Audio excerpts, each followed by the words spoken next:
তফসিলি জাতি আদিবাসী প্রাক্তন সৈনিক কৃষি বিকাশ শিল্প কেন্দ্রকে সম্পূর্ণ সহযোগিতার আশ্বাস মন্ত্রীর। আদিবাসীদের উন্নয়নের সমস্ত রকম সহযোগিতা করবে রাজ্যের নতুন সরকার। রবিবার মুকুটমণিপুরের কংসাবতী ভবনে পশ্চিমবঙ্গ সরকারের আদিবাসী উন্নয়ন মন্ত্রী ক্ষুদিরাম টুডুর সঙ্গে এক বৈঠকে মিলিত হন তফসিলি জাতি আদিবাসী প্রাক্তন সৈনিক কৃষি বিকাশ শিল্প কেন্দ্রের সম্পাদক সৌমেন কোলে। বৈঠকে সংস্থার আগামী দিনের কার্যপ্রণালী নিয়ে আলোচনা করা হয়।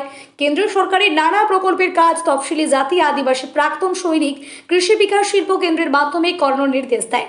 গত 15 বছর ধরে পশ্চিমবঙ্গের তৃণমূল সরকার সেই নির্দেশ উপেক্ষা করে সংস্থার সঙ্গে কোন রকম সহযোগিতা করেনি, ফলে সংস্থার কর্মীরা কর্মীহীন হয়ে পড়ে। বর্তমানে রাজ্যে ডাবল ইঞ্জিন সরকার প্রতিষ্ঠিত হয়েছে। কেন্দ্র সরকারের নানা রকমের কাজের পূর্ণ সহযোগিতার আশ্বাস দেন আদিবাসী উন্নয়ন মন্ত্রী ক্ষুদিরাম টুডু মহাশয়। সেই ব্যাপারে পূর্ণ সহযোগিতার আশ্বাস দেন আদিবাসী উন্নয়ন মন্ত্রী ক্ষুদিরাম টুডু। রবিবার এই বৈঠকের ফলে সংস্থার সঙ্গে যুক্ত কর্মীদের দীর্ঘ লড়াই আশার আলো দেখতে পাবেন বলে জানালেন সংস্থার সম্পাদক সৌমেন কোলে।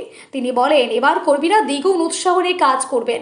গত 15 বছর নবান্নের বিভিন্ন দপ্তর থেকে দিল্লিতে চিঠি এলেও তৃণমূল সরকার কোনো গুরুত্ব দেয়নি। যেহেতু অনেক পুরনো কাজের নির্দেশ রয়েছে, তাই সংস্থার তরফে বর্তমান সরকারের সঙ্গে কাজ করতে কোনো বাধা রইল না। গত সরকারের আমলে অনেক কাজ আটকে গেছিল, কি বলবেন এই সরকারের আমলে? যেগুলো আটকে গেছে আমরা সেগুলোকে পুনরায় চালু করব, যাতে করে এই বিকাশ হোক। অর্থাৎ সেই মোদীজি বলেছেন যে সবকা সাথ সবকা বিকাশ সবকা প্রয়াস, সেই দৃষ্টিভঙ্গি নিয়ে এই সরকার এগিয়ে যাচ্ছে। এই যে ছোট ছোট আদিবাসী সংগঠনগুলো রয়েছে, তাদের সম্বন্ধে কি ভাবছেন? আদিবাসী সংগঠন মোটামুটি সমাজের নিয়ে তারা চিন্তা ভাবনা করবে। আমাদের সরকারের কাছে যদি তারা ডিমান্ড করে, আমরা সেটাকে ফুলফিল করার অবশ্যই সরকার থেকে চেষ্টা করব। কেন্দ্রের সাহায্য পাবো। আমাদের তো ডবল ইঞ্জিন সরকার আছে, এটা তো মানে কোনো একটা গিয়ার ফেসে গেলে আর একটা গিয়ারে গাড়ি উঠে যাবে। অর্থাৎ প্রচুর ইনভেস্টমেন্ট